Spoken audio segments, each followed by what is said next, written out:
नमस्कार। अगर आप समझते हैं आयुर्वेद कुकिंग माने खिचड़ी, तो आज हम ऐसी खिचड़ी बनाएंगे जिसे खा के आप डेजर्ट भी भूल जाए। ये है शक्कर पोंगल। साउथ के मंदिरों में प्रसादम के स्वरूप इसे चढ़ाया जाता है। कुकर में हमने पानी उबलने रखा है। उबलने के बाद हमने इसमें एक कटोरी धुली हुई और 15 मिनट भिगोई हुई मूंग की दाल डाल दी।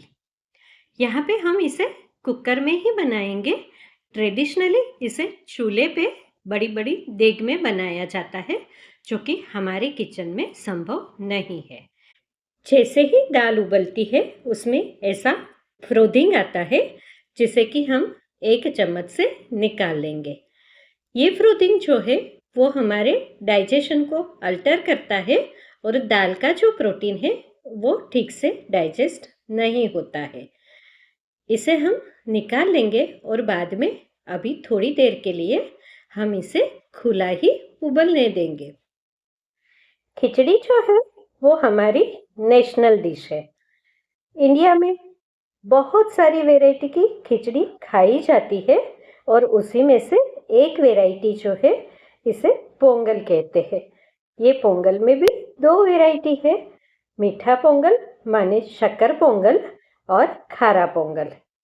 हमने इसमें एक चम्मच घी डाल दिया, क्योंकि भगवान जी का जो प्रसाद है वो बिना घी के तो बनता ही नहीं है। उसके बाद हमने जो चावल छोटी वैरायटी के धो के 15 मिनट भिगो के रखा था उसे भी इसमें ऐड कर दिया। अभी भी हम इसे खुला ही उबालेंगे। खिचड़ी को अलग अलग दालों से बनाया जाता है। इसमें दाल और चावल दोनों होने की वजह से इसमें प्रोटीन और कार्बोहाइड्रेट दोनों ही रहता है।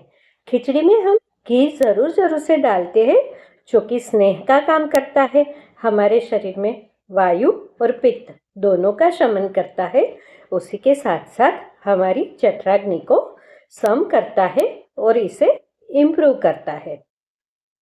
खिचड़ी के वेरिएशंस में जब हम इसमें बहुत सारे तेजाने, मसाले और सब्जी भी ऐड करते हैं, ऐसे में इसमें विटामिन्स, मिनरल्स और फाइबर भी आ जाता है और अपने आप में खिचड़ी एक पूर्ण डिश है, जिसे खाके आप महीनों तक सरवाइव कर सकते हो। यहाँ पे हम इसे अभी भी खुला ही उबालेंगे और ये जो पोंगल है वो खाने में काफ़ी हल्का होता है, टेस्टी होता है। इसमें घी का, अलग अलग स्पाइसेस का बहुत अच्छा अरोमा होता है। उसी के साथ साथ डिफरेंट नट्स और नारियल का एक बहुत सुंदर टेक्सचर भी होता है। जब भी हम इसे खाते हैं तो खाते हुए हमारा शायद पेट तो भरता है पर मन नहीं भरता। इसमें हमने अभी और 1.5 कप उबला हुआ पानी डाल दिया। इसके बाद हम कुकर को बंद करेंगे और इसे करीबन 5 से 6 विसल चलाएंगे, क्योंकि हमें ये बिल्कुल मुशी चाहिए। पकने के बाद इसमें दाने बिल्कुल नहीं दिखने चाहिए। जब तक कि हमारा कुकर ठंडा हो रहा है, हम यहाँ पे एक टॉपिंग बनाएंगे। एक कढ़ाई में 2 बड़े चम्मच गाय का घी लिया। इसमें टुकड़े टुकड़े बादाम और काजू हमने करीबन एक छोटी कटोरी डाल दिया। इसे हम धीरे धीरे फ्राई करेंगे।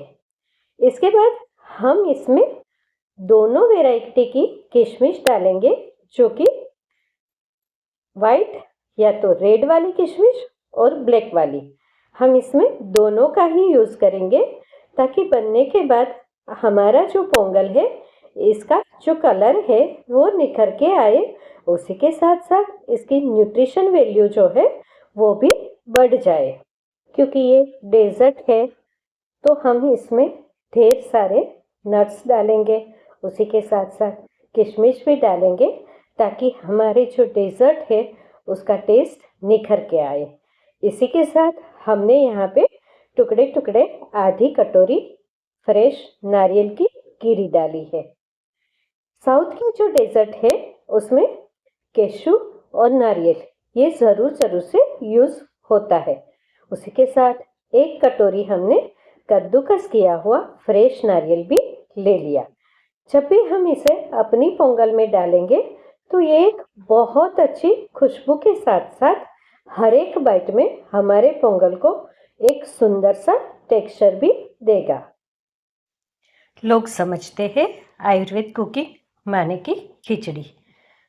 तो आज से हम एक खिचड़ी सीरीज शुरू करेंगे जिसमें एवरीडे एक नई खिचड़ी की रेसिपी हम रखेंगे, जिसमें कहीं तो हमारी पारंपरिक होगी, कोई ऐसी खिचड़ी होगी जो कि दोष के रिलेटेड या तो कोई व्याधि माने कि डिसीज के रिलेटेड होगी। यहीं पे हमने हमारा नट्स वाला जो कढ़ाई है इसे साइड में कर दिया और दूसरी कढ़ाई में गुड़ ले लिया।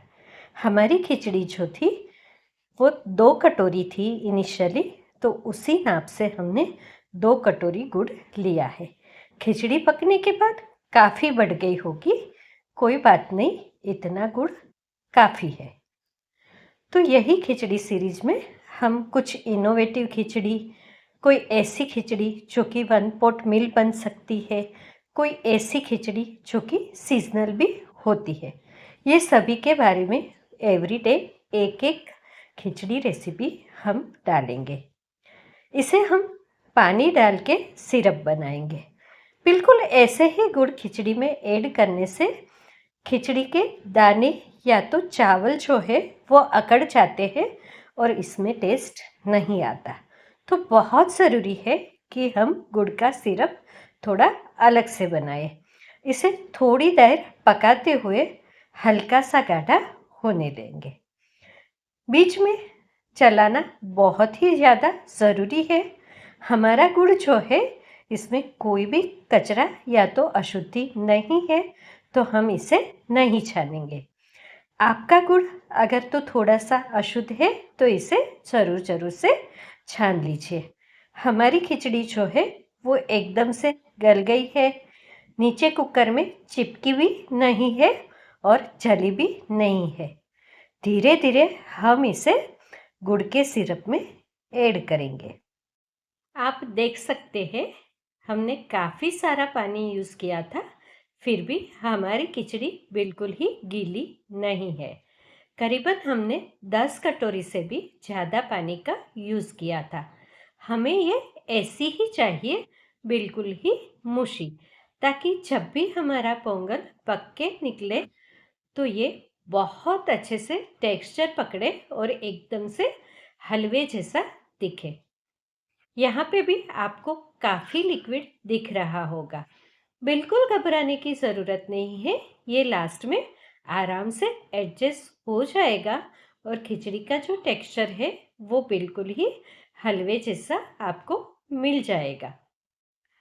बहुत ज़रूरी है कि ये टाइम पे इसे आप कंटिन्यूअसली चलाते रहो, ताकि गुड़ का जो सिरप है वो बहुत अच्छे से पोंगल में रच बस जाए और हमारा पोंगल जो है वो इवनली पक जाए। ये पोंगल है वो डाइजेशन में काफ़ी हल्का होता है। इसे खाने के बाद आपके पेट में बिल्कुल ही भारीपन नहीं महसूस होता है। इसी टाइम पे हम इसमें 1 चम्मच कुटी हुई इलायची का पाउडर डाल देंगे और 7 से 8 काली मिर्च को हमने कूट लिया, ये भी इसमें मिला देंगे। हम डेजर्ट में काली मिर्च क्यों डालते हैं? ताकि ये बहुत अच्छे से डाइजेस्ट हो जाए। उसी के साथ साथ पूरा मीठा जो डेजर्ट है इसमें हल्की सी काली मिर्च का टेस्ट आपको एक आह्लादकता देगा और ये बहुत अच्छा अरोमा भी देता है। यहाँ पे हमने 1 चुटकी नमक मिलाया। 1 चुटकी नमक डेजर्ट का जो टेस्ट है इसे एनहांस करता है। उसी के साथ हमने 1 छोटी चम्मच दालचीनी का पाउडर भी मिला दिया। आप चाहे तो नट्स को फ्राई करते टाइम इसमें दालचीनी के टुकड़े भी डाल सकते हैं। क्योंकि टुकड़े हर कोई खाने के टाइम निकाल देता है, तो पाउडर जो है वो इसमें बहुत अच्छे से रच बस जाता है। जब भी हम ज़्यादा घी खाते हैं या तो कोई डेजर्ट खाते हैं तो इसमें तेजाना या तो इंडियन स्पाइसेस मिलाना बहुत ज़रूरी है, ताकि ये डाइजेस्ट भी हो जाए और आपका कोलेस्ट्रॉल ना बढ़े।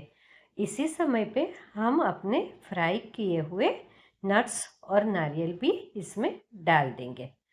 1-2 मिनट और इसे बहुत अच्छे से चलाते हुए पकाएंगे। बस और 1 या 2 मिनट में ये अच्छे से एक दूसरे में घुल मिल जाएगा। आप भी इसे बनाइए और अपने घर में भगवान श्री कृष्ण, भगवान श्री विष्णु का भोग लगा के एंजॉय कीजिए। यहाँ पे हमने लास्ट में 1 और चम्मच घी मिलाया। लास्ट में मिलाया हुआ घी जो है वो हमारे पोंगल को बहुत अच्छा शाइन देगा। उसी के साथ साथ जब भी हम अपना बाउल खोलेंगे तो एक बहुत अच्छी खुशबू पूरे कमरे में डाइनिंग टेबल पे फैल जाएगी और यही खुशबू जो है वो इतनी इनवाइटिंग होती है कि सबको ही पसंद आती है। बस इसे हम गैस की फ्लेम को बंद करके 5 से 7 मिनट के लिए ढक देंगे। ये जो थोड़ा सा लिक्विड लग रहा है वो भी उसके बाद एडजस्ट हो जाएगा। अगर तो आपको मेरी रेसिपी अच्छी लगी तो मेरी चैनल को सब्सक्राइब कीजिए, इसे अपने दोस्तों के साथ शेयर कीजिए और मेरा हौसला बढ़ाइए। मेरी बातों को बहुत अच्छे से सुनने के लिए आप सबका बहुत बहुत धन्यवाद। शुभम भवतु।